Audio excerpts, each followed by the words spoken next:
Siamo costernati da questa tragedia. Perdere la vita a una ragazzina di 11 anni è un È dispiacere. un lunedì di una tristezza enorme, di una storia che ha comunque sconvolto tutti.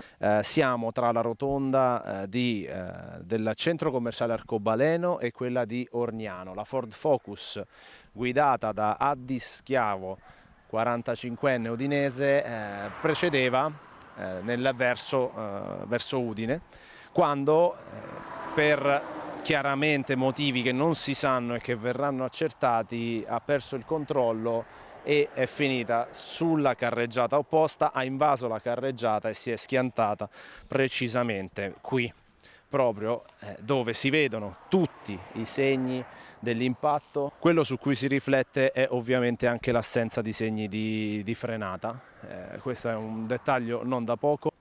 La strada è una strada in gestione a Friuli Venezia Giulia Strade, l'asfalto è appena stato rifatto, l'unica discriminante sono questi platani, no?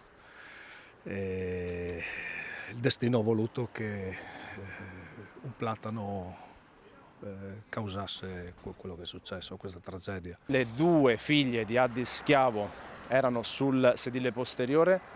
Altra cosa che verrà accertata dalle indagini, se fossero assicurate o meno con la cintura di sicurezza. Entrambe dai soccorritori sono state trovate già in arresto cardiocircolatorio.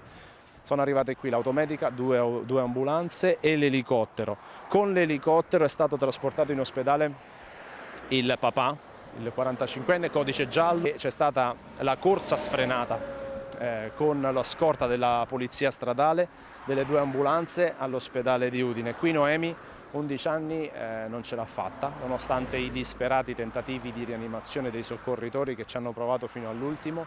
Non sono riusciti a far ribattere il suo piccolo cuore. Questa è la tragedia che si è consumata, e poi c'è la situazione ancora appesa alla speranza della sorellina di 4 anni, il cui cuore ha ripreso per fortuna a battere dopo l'arresto cardiocircolatorio, ma che dopo un'operazione al polmone sta adesso lottando tra la vita e la morte per via delle ferite molto importanti.